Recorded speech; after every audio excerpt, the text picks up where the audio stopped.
Та хизээ нэгэн цагт шийдвэр гаргахад хэцүү нөхцөл байдалтай нүүр тулж байсан уу?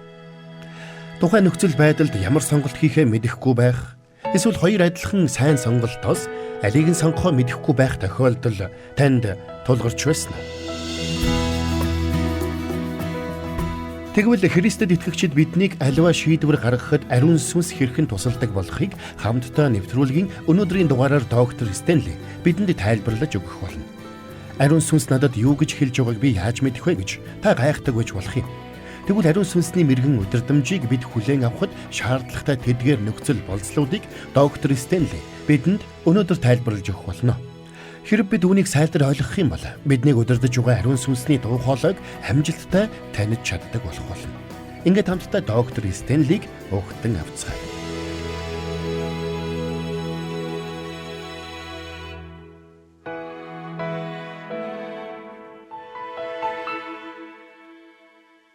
Найз минь, Бурхан чамд ямар их хайртай чи мэдэх үү? Тэр бидэнд дэндүү их хайртай учраас биднийг удирдах, бидний алхам бүрийг чиглүүлж, бидний гаргах шийдвэр бүрд бидэнд туслах тэрхүү гайхамшигтай туслагчийг бидний амьдралд өгсөн юм. Мэдээж дандаа зөв шийдвэр гаргадаг хүн гэж хаач байхгүй шүү дээ гэж та бодож байж болох юм. Тийм ээ, тэр үнэн. Гэхдээ таны дотор таныг аливаа асуудал бүрд хамгийн зөв шийдвэрийг гаргах чинь туслах тэр нэгэн байгаа гэдгийг та битгий мартаарай. Хэдийгээр бид тэр бүр түүний дуу хоолойг сонсдоггүй ч, хэдийгээр бид тэр бүр түүнийг дуулууртай дагдаггүй ч, тэр үргэлж бидний дотор бидэнтэй хамт байдаг юм. Тэгвэл ариун сүнс Христэд итгэгчид биднийг хэрхэн хөтлөн дагуулдаг юм бэ? Түүний мэрэгэн удирдамжийг хүлээж авах ямар нөхцөл шаардлага байдаг юм бэ? Өнөөдөр би та бүхэндээ энэ сэдвийн дагуу ярилцахыг хүссэн юм. Энэ бол бид ариун сүнсээр удирдуулахын тулд ямар нөхцөл болцлыг хангах ёстой тухай юм. Тэгвэл эхний нөхцөл болцол нь юу вэ? Энэ бол та Есүс Христэд итгэж Бурхны хүүхэд болох нөхцөл болцол юм. Хэрвээ би Есүст итгэхгүй бол Бурхан намайг удирдан чиглүүлэхгүй гэсэн үг үү гэж та бодож байж болох юм. Тэгвэл та зөв бодож байна. Учир нь Есүс Христэд итгэх итгэлээр л бид ариун сүнсийг хүлээн авах боломжтой юм. Харин Есүс Христэд итгэж ариун сүнсийг хүлээж аваагүй атлаа Бурхны дуу хоолойг сонсож түүний удирдамжийг дагаж байна гэж бодож байгаа аливаа хүмүүс үнэндээ маш том эндүрч байна гэсэн үг юм шүү. Учир нь диаволч хүмүүсийг ийхүү хуурч чадна. Харин та Есүс Христийг аврагчаа болгон хүлээж авсан бол ариун сүнс таны дотор нутаглах болно. Харин Бурхан тэр л ариун сүнсээрээ дамжуулан биднийг удирдан дагуулдаг юм. Тэгэхээр бид Бурханы мэрэгэн удирдамжийг хүлээж авах эхний шалгуур нь бид Есүс Христэд итгэж түүнийг аврагч эзнээ болгон хүлээн авах явдал байх нэ. Хоёр дахь нөхцөл болцол нь бол бид Бурханд бууж өгөх явдал юм. Бид Бурханы эсрэг тэрсэлж байгаа бол ариун сүнсний удирдамжийг дагаж чадахгүй. Есүс Христийн эсрэг тэрслэн амьдарч байгаа хинч ариун сүнсний удирдамжийг хүлээн авч чадахгүй. Чухамдаа энэ шалтгааны улмаас Христэд итгэгч маш олон хүн амьдралдаа маш ноцтой эргүүлж болзошгүй алдааг гаргасан байдаг юм. Тэд амьдралд нь хандсан Бурханы хүслийг үл тоож, ариун сүнсний удирдамжийг үл оошосноор ийм байдалд орсон байдаг юм. Би гимнүгэлд автаж Бурханаас холдсон байхдаа би тэр хүнтэй гэр бүл болсон. Одоо миний амьдрал бүхэлдээ сүрчгээд байна гэж хэлж байгаа хүмүүстэй би цөөнгөө таарч байсан. Би Бурханаас холдож, чуулганаас хөндийрсэн байхдаа ийм шийдвэр гаргасан. Одоо тэр шийдвэрээсээ болоод маш их зовж байна гэж хэлэх олон хүн байдаг юм. Хэрвээ та Бурханы хүслийг үл тоож, өөрийн хүсэлтэд автаж, гим нүглийн замаар явж байгаа бол энэ үедээ гаргасан шийдвэрүүд чинь алдаатай эргээд маш ноцтой үр дагавар дагуулдаг шийдвэрүүд байх болно гэдгийг би анхааруулмаар байна. Учир нь бид Бурханд бууж өгч, түүнийг дуулууртаа дагах чин хүсэлтэй байх нь ариун сүнсний удирдамжийг хүлээж авах нэгэн чухал нөхцөл юм шүү. Луужин ямар ч үед зөв рүү заадаг. Хаашаач иргсэн хойд болон өмнөд зүгийг зөв зааж байх ёстой байдаг. Гэхдээ хэрвээ бид соронз гаргаж ирээд луужингийн ойрхон бариул, луужингийн зөв тэр соронзыг дагдаг. Үүгээр би юу хэлэх гээд байна вэ гэвэл, соронз луужингийн зүүнд нөлөөлж байдаг шиг бидний Бурхныг ойлгох ойлголт, Бурхны удирдамжийг хүлээж авах чадварт маань гим нүгэл соронз шиг ингэж нөлөөлдөг юм. Бидний зүг чигийг алдуулж, бидний бодол санааг эмх замбраагүй болгодог. Улмаар биднийг буруу тийш нь чиглүүлдэг юм. Мэдээж бид гим нүгэл дунд амьдарч байсан ч ариун сүнс биднийг орхихгүй. Гэхдээ бид гим нүглээсээ болоод тэрл ариун сүнсний удирдамжийг хүлээн авах чадвараа алддаг.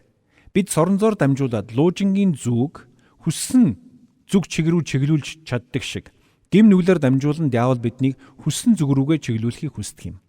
Тиймээс бид махбодын хүслээ дагаж Бурхны биш өөрийн замаар явж гим нүглээ гимшихийн оронд гим нүгэлтэйгээ эвлэрэн алхаж байгаа бол бид ариун сүнсний удирдамжийг хүлээн авч чадахгүй гэсэн үг. Бид өөрсдийн гаргаж байгаа шийдвэрүүдэд зөвөө гэж яаж тайлбарласан ариун сүнсний удирдамжтай зөрчилдөж байгаа бол яагаад ч тэр шийдвэрүүд нь зөв шийдвэр байж чадахгүй. Ариун сүнсний удирдамж хизээж төөрч буруу тийш заахгүй.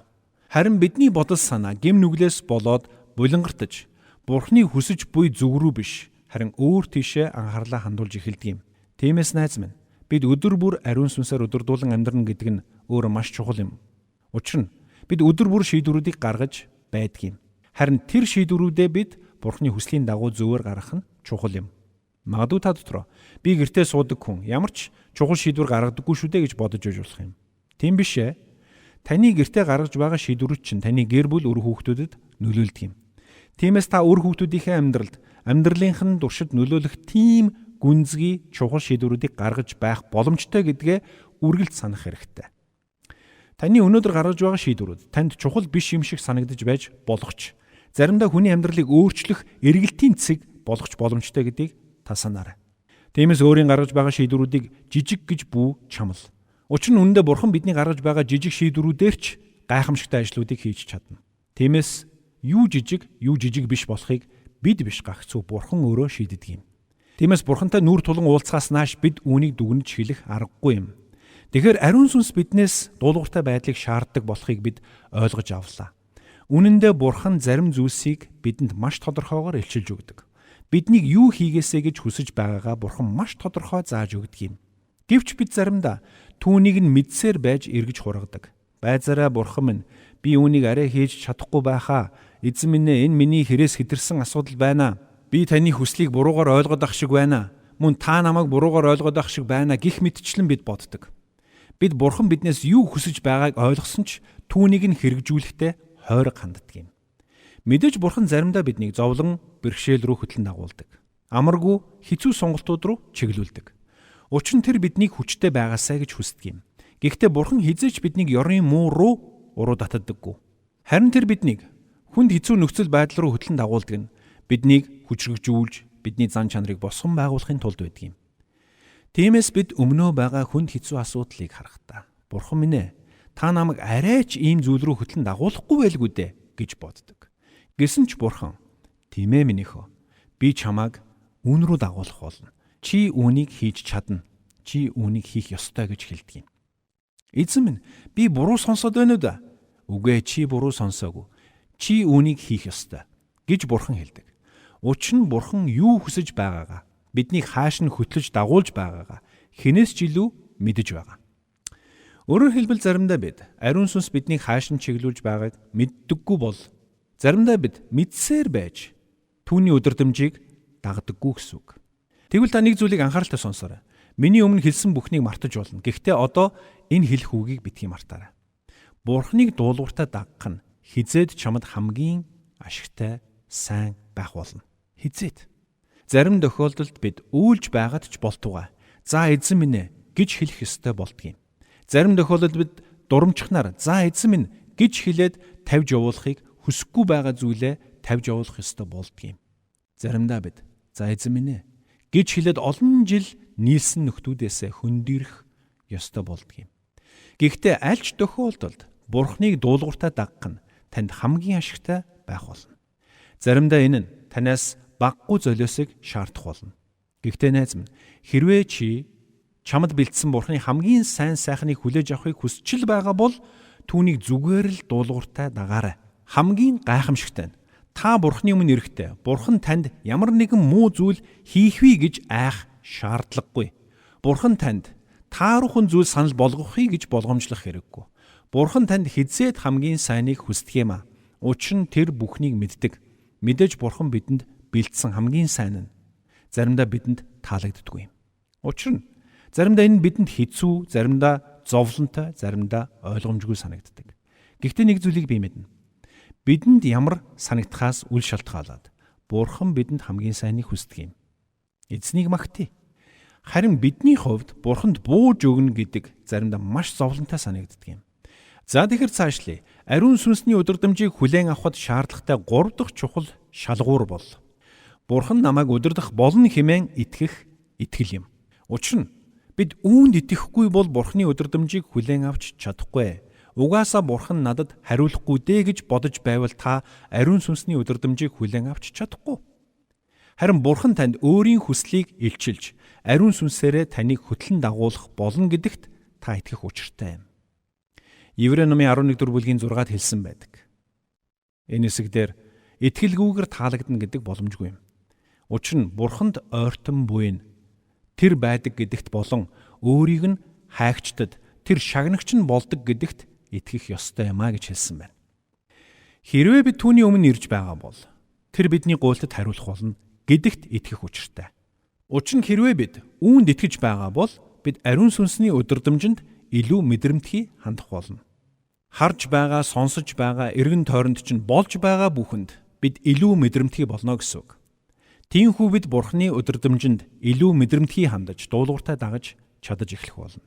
Тэгвэл Бурхан бидэнд өөрийн удирдамжийг хэрхэн илэрхийлдэг тухай удалгүй ярилцах болно. Тэгэхээр Бурханы удирдамжийг хүлээж авахд Бурхан намайг удирдан дагуулах болно гэсэн итгэл. Энэ итгэлд суурилсан хүлээлт маш чухал үүрэгтэй байх нь. Энэ хүлээлт биднийг Бурханыг ирж хайж, түүнийг хүсэн хүлээхэд хүргэдэг юм. Тиймээс бид Бурханыг хүсэн хүлээх үедээ Бурханы аливаа илэрхийллийг алдалгүй хүлээн авч чаддаг юм. Тийм ээ. Энэ л Бурханы хүсэл мөн байна да хэмээн бид итгэлтэйгээр хүлээн авч чаддаг юм. Эцэст нь Христэд итгэгчид бид Бурханы удирдамжийг хүлээн авах 4 дахь чухал шалгуурыг бид танд хэлж өгье. Энэ бол бидний хамгийн дургүй шалгуур. Магадгүй хамгийн хэцүүнч гэж ойлгож болно. Энэ бол хүлээлт. Өөрөөр хэлбэл бид Бурханыг хүлээхдээ бэлэн байх ёстой. Бид бүгдийг яг одоо өөрийн болгохыг хүсдэг. Гэхдээ хэрвээ бид Бурханы хүслийг мэдхийг хүсэж байгаа бол Бурханыг хүлээхдээ бэлэн байх ёстой. Библиэс харъя л да. Дуул номын 27-гийн 14 дээр ингэж хэлсэн байдаг. 27-гийн 14. Эзний хүсэн хүлээх түн, тууштай байж зүрхээ зоригжуулах түн. Тийм ээ. Эзний хүсэн хүлээх түн. Тэр биднийг ядарч сүлддэг гэдгийг мэддэг. Тэр биднийг зүрх алдаж халширдаг гэдгийг ч мэддэг. Гэсэн ч тэр бидэнд заримдаа хүлээл гэж хэлдэг юм. Энэ хүлээлт заримдаа хэдэн минут, заримдаа хэдэн цаг, заримдаа хэдэн өдөр, заримдаа хэдэн 7 хоног, заримдаа хэдэн сар, жилүүдээр үргэлжилж магадгүй. Гэсэн ч хэрвээ бид Бурханы удирдамжийг хүлээж авахыг хүсчил байгаа бол төвчээртэйгэр хүлээж сурах ёстой юм. Тэгэхэр найз минь, хэрвээ чи аливаа чухал шийдвэр дээр алдаа мадаг гаргахгүй байхыг хүсчил байгаа бол нэгдүгээрт Христэд итгэж ингэж хэлнэ. Нэгдүгээрт бүхнийг бүтээсэн бүтээгч Бурханд итэг. Мөн түүний илгээсэн аврагч Есүс Христэд итгэсэн байх хэрэгтэй. Хоёрдугаарт бүтээгч Бурханд бууж өгөхдөө бэлэн байх ёстой. Гуравдугаарт түүнд итгэж, түүнийг хүсэж хүлээж, түүний удирдамжийг эрэлхийлэх хэрэгтэй. Харин дөрөвдүгээрт түүний товлсон цагийг төвчээртэйгээр хүлээж сурах хэрэгтэй байна. Тэгвэл энэ бүхнийг хийх үед Бурхан бидэнд хэрхэн өөрийн удирдамжийг илчилдэг вэ? Ариун сүнс биднийг хэрхэн удирдан дагуулдаг вэ? Эзэн Есүс энэ тухай хэлэхдээ Иоханы 16-гийн 13-т инхүү хэлсэн байдаг. 16-гийн 13. Харин үнний сүнс ирэхдээ та нарыг бүхий л үнэн өөд удирдна. Тэр өөрөөсөө биш, харин алив сонсох юмаа ярина. Ирэх зүйлийг тэр та нарт мэдүүлнэ гэсэн байдаг. Тэгвэл тэр биднийг хэрхэн удирдан дагуулдаг вэ гэдэг талаар ярив. Тэр биднийг хэрхэн удирдан дагуулдаг вэ? Нэгдүгээрт тэр биднийг үгээрээ дамжуулан удирддаг. Библи зарим зүйлсийг маш тодорхой хэлсэн байна. Жишээ нь Христэд итгэж биднийг бусдыг уучлдаг байхыг, бусдыг хайрладаг байхыг тодорхой зааж сургасан байдаг. Мөн бид Христэд итгэсэн бол баптизм хүртэх ёстой, эзэнд үйлчлэх ёстой, эзний зоогийг барих ёстой. Энэ мэтчлэн бидний юу хийх ёстойг зааж өгсөн зааврууд Библиэд баггүй бий. Харин ариун сүнс хизээч биднийг Бурханы үгэнд хоригдсан тэр зам руу хөтлөн дагуулахгүй. Зарим хүмүүс ариун сүнс намайг ийм зүйл хий гэж хэллээ гэж хэлдэг. Гэтэл тэдний үйлдэл Библийн үгтэй зөрчилдөж байдаг юм. Энэ тохиолдолд тэд ариун сүнсийг сонсоогүй л гэсэн үг. Учир нь ариун сүнсний удирдамж хизээч Бурханы үгтэй зөрчилдөхгүй. Тэгэхээр ариун сүнс бидэнд хамгийн чухал хэрэгслийг өгсөн байна. Энэ бол Бурхны үг. Дуул номын 119-р бүлгийн 105-д хэлэхдээ таны үг миний хүлдэх дэнлүү, миний замдах гэрэл гэсэн байдаг. Энэ бол Бурхан бидний хөтлөн дагуулдаг үндсэн арга зам юм. Хоёрдугаарт Бурхан биднийг Бурхны үгэнд бичигдсэн зарчмуудаар дамжуулан хөтлөн дагуулдаг юм. Энэ чинь Бурхны үгээр өдөрдөх гэдэгтэй адилхан санаа юм биш үү гэж та бодож үйж болох юм. Үгүй ээ. Баг зэрэг ялгаатай. Би танд ялгааг нь хэлж өгье. Библиэд зарим зүйлсийг маш тодорхой хэлж өгсөн байна. Жишээ нь бид Бурхныг хүндлэн дээдлэх ёстой. Бид завхаарч болохгүй. Шунхаарч болохгүй. Хулгай хийж хуурч мэхэлж болохгүй. Энэ мэт зүйлс дээр Библиэд маш тодорхой заавруудыг өгсөн байна. Гэтэл зарим зүйлсийг яг ийм хар цагаанаар нь ялгаж өгөөгүй байдаг. Зарим зүйлсийг бид шууд зөв буруу гэж хэлэх аргагүй байдаг юм. Тэгвэл энэ тохиолдолд бид Библийн зарчмуудын дагуу шийдвэр гаргах ёстой болдог. Харин одоо би танд Библийн зарчмуудыг ойлгоход ч туслах хэд хэдэн ишлүүдийг хэлж өгье. Нэгдүгээрт бүхнийг Бурхны алдрын төлөө хий гэж 1-р Коринтын 10:31 дээр хэлсэн. Тиймээс та нар эдсэн ч уусан ч юу ч хийсэн Бурхны алдрын төлөө бүхнийг хий гэж энэ хэсэгт өгүүлсэн байдаг. За хоёрдугаарт бүхнийг талархалтайгаар хий гэж Эфесийн 5:20 хэлсэн байна. Ишлэгийг нь харъя. 5:20 дээр Бурхан ба эцэгт бүхний төлөө бидний эзэн Есүс Христийн нэрээр үргэлж талархал өрг гэж хэлсэн байна. Гуравдугаарт бүхнийг Есүсийн нэрээр хий гэж Колосын 3:17-д хэлсэн байна. 3:17 дээр та нар үг ба үйлсээрээ юу ч хийсэн түүгээр дамжуулан эцэг Бурханд талархал өргөж бүгдийг эзэн Есүсийн нэрээр хийх түн гэж хэлсэн байна. За дөрөвдүгээрт бүхнийг залбиралтайгаар хий гэж хэлсэн. Филиппо 1:4-7 дээр та бүгдийн төлөө залбирах бүрдээ би үргэлж баяр хөөртэйгээр залбирдаг нь тэндх эхний өдрөөс минь өнөөх хүртэл та нар сайн мэдээнд хуваалцагч болсны учир билээ.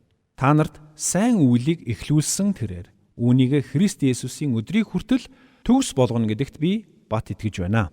Та нар зүрхэнд минь байдаг тул та бүгдийн талаар ингэж бодох нь надад зөв юм. Намайг сайн мэдээг хамгаалan батлахад ч хүлээстэй байхад ч та бүгд надтай хамт нэгүслийг хуваалцдаг билээ гэж хэлсэн байгаа юм. За тэгэхээр энэ зүйлийг ойлгоорой. Хэрвээ таны өмнө илэрхий хар эсвэл цагаан биш саарл хэсгүүд, өөрөөр хэлбэл тодорхойгүй зүйлс тулгарсан бол та өөрөөсөө дараах зүйлсийг асуугаарай. Нэгдүгürt энэ алхам Бурхныг алдаршуулах уу? Хоёрдугаарт би энэ шийдвэрээр дамжуулаад Бурханд талархал өргөж чадах уу? Гуравдугаарт би энэ зүйлийг Есүсийн нэрээр хийж чадах уу? Дөрөвдүгээрт би энэ зүйлийг залбиралтайгаар хийж байна уу? Гэх энэ дөрвөн асуулт юм. Хэрвээ та энэ дөрвөн асуултад итгэлтэйгээр хариулж чадахгүй байгаа бол тэр шийдвэрээ орхисон дээр. Хэрвээ тэр шийдвэр чинь Бурхныг алдаршуулахгүй байгаа бол, хэрвээ та үүнийг талархалтайгаар хийж чадахгүй байгаа бол, хэрвээ та үүнийг Есүсийн нэрээр хийж чадахгүй байгаа бол, хэрвээ та тэр зүйлийн төлөө тууштайгаар залбирахгүй байгаа бол үүнийг бүү хийгээрэй. Тэгэхээр зарим нөхцөл байдал бидний хүссэн шиг ил тодорхой биш байдаг байх нь. Тэр үед бидэнд Библийн зарчмууд хэрэг болдог гэдгийг бид санах хэрэгтэй. За тэгвэл цаашлие. Хамтдаа Бурхныг хэрэгэлдэг 3 дахь арга замыг авч үзье. Та юуг ярьж байгааг ойлгож байгаа те? Бурхан биднийг хэрхэн өдөрдөн дагуулдаг талаар ярьж байгаа. Нэгдүгээрт нь бид Бурхны үг, хоёрдугаарт нь Библийн зарчмуудаар дамжуулан Бурхан биднийг хөтлөн дагуулдаг тухай үзсэн. За тэгвэл 3 дугаарх арга зам нь энэ бол бидний нөхцөл байдал. Заримдаа Бурхан бидний нөхцөл байдлаар дамжуулан бидэнд өөрийнхөө хүслийг илэрхийлдэг. Хамтдаа Ром номын 8-р бүлгийн 28-ыг харъя. Бурхныг хайрладаг, түүний зорилгын дагуу дуудагдсан хүмүүсийн сайн сайхны төлөө бүх юм хамтдаа ажилдаг гэдгийг бид мэднэ гэсэн байна. Үнэхээр энд бичигдсэнчлэн Бурхан бидний сайнны төлөө бидний нөхцөл байдлыг ашигладаг юм. Тэр бидний нөхцөл байдлаар дамжуулан бидний хөтлөн дагуулдаг.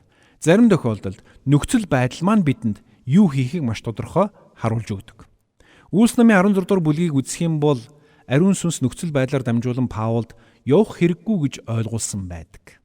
Илч Паул олон удаа энэ мэт нөхцөл байдлаар дамжуулан ариун сүнсний өдөрдмжийг хүлээн авч байсан. Үүний нэгэн адил бидний амьдралд ч мөн ариун сүнс заримдаа нөхцөл байдлаар дамжуулан ярьдаг гэдгийг бид ойлгох хэрэгтэй. Бурхан заримдаа бидний өмнө зарим хаалтуудыг хааж, заримдаа хаалгуудыг нээдэг. За тэгэхээр Бурхан биднийг өдөрдөн дагуулгатай хэрэгэлдэг 4 дахь аргыг шууд ярилцъя. Энэ бол итгэл үнэмшил юм.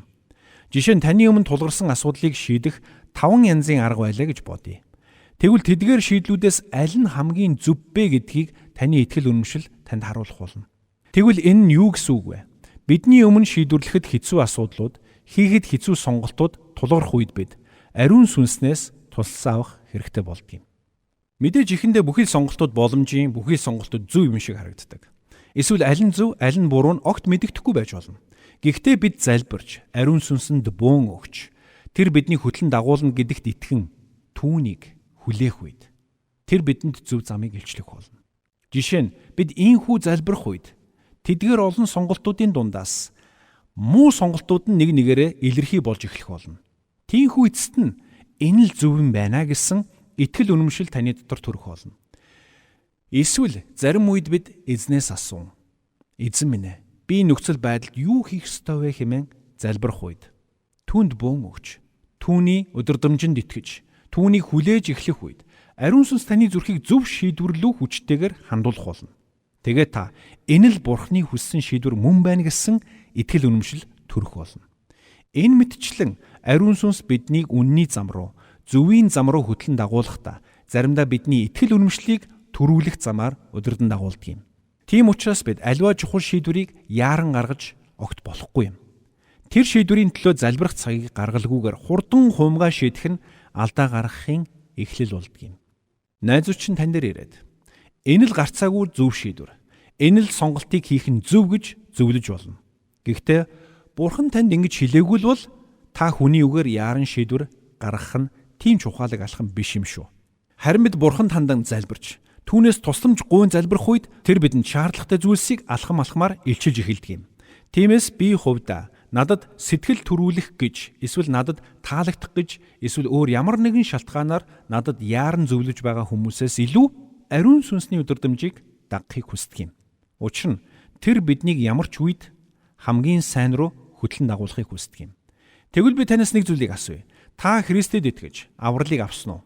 Таны амьдралд хандсан Бурхны хүслийг олж мэдхийн тулд та заавал Христэд итгэж Бурхны хүүхэд болсон байх шаардлагатай юм. Би Есүст итгэх талаар бодож байгаа. Тэгж байгаад нэг шийдвэр гаргандаа гэж бүү бодоорой. Учир нь Библиэд хэлэхдээ харахтун өнөөдөр бол авралын өдөр, энэ өдөр бол авралын өдөр гэсэн байдгийн. Та Христэд итгэх шийдвэр гаргасан атлаа одоо хүртэл баптизм хүртээгүй явсаар байна уу? Би энэ талаар бодож байгаа гэж бүү хэл.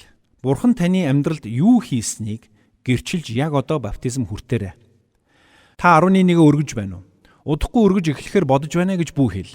Бурхан бидний Христэд итгэснийхэн дараа хэсэг хугацааны дараа баптизм хүртээрэй. Хэсэг хугацааны дараа 11-ийг өргөж эхлээрэй гэж хэлээгүү. Бид энэ мэт зүйлийг Бурханы үгэнд бичигдсэний дагуу шууд хийж эхлэх хэрэгтэй байдаг юм. За тэгээд эцэст нь би нэг зүйлийг асуумаар байна. Бурхан танд ямар нэгэн зүйлийг хэлсэн бол, танд ямар нэгэн өдөрдмжийг өгсөн бол, ариун сүнс таныг ямар нэгэн үйлдэлд уриалж байгаа бол түүнийг нь дуулууртаа дагаарай. Та амьдралынхаа чухал асуудлууд дээр зөв шийдвэрүүдийг гаргахыг хүсэж байгаа бол ариун сүнсийг заавал дуулууртаа дагах хэрэгтэй гэдгийг битгий мартаарай. Ариун сүнс биднийг хөтлөн дагуулж, бидний амьдралд хандсан Бурхны хүслийг бидэнд илчилж өгөхийг хүсдэг. Гэхдээ түүний энэ өдөрдмжийг хүлээж авахад бидний өөрсдийн хариу үйлдэл амин чухал гэдгийг бид мартах ёсгүй юм аа. Тиймээс хамтдаа доктор Стенлийн уриалж байгаачлан ариун сүнсний өдөрдмжийг дуулууртаагаар дагаж бидний хөтөж болсон түүнд амьдралынхаа жолоог атгуулцгаая.